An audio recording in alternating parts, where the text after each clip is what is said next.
Blouse chudidars நீங்க கத்துக்கணும்னு once முடிவு பண்ணிட்டீங்கன்னா கண்டிப்பா கத்துங்க. அது வந்து ஃபுல் அண்ட் ஃபுல்லா கத்துக்குங்க.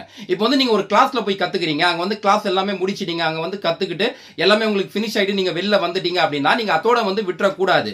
இப்போ யாரனா வந்து டைலர்ஸ் தைக்கிறாங்கன்னா அங்க உட்கார்ந்து நீங்க ஃபுல் அண்ட் ஃபுல்லா பாருங்க. எங்க உங்களுக்கு வந்து வாய்ப்புகள் கிடைக்குதோ.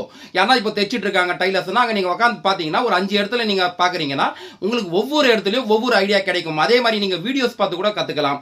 வீடியோல வந்து நீங்க எல்லா வீடியோவுமே பாருங்க டைலரிங் பத்தி ஒவ்வொன்னுலயும் ஒரு ட்ரிக் வந்து உங்களுக்கு கிடைச்சிட்டே இருக்கும். அப்ப நீங்க அதை எல்லாமே யூஸ் பண்ணிட்டு நீங்க வந்து ஒரு ஃபியூச்சர்ல எல்லா விஷயமும் தெரிஞ்ச ஒரு டைலரா நீங்களும் வந்துடலாங்க. ஏன்னா நான் நிறைய பேரை பார்த்திருக்கேன் டைலரிங் கிளாஸ் போயிட்டு அந்த டைலரிங் கிளாஸ் முடிஞ்சோன்னா அதோட அதை விட்டுருவாங்க. ஏன்னா அந்த டச்சே இருக்காது.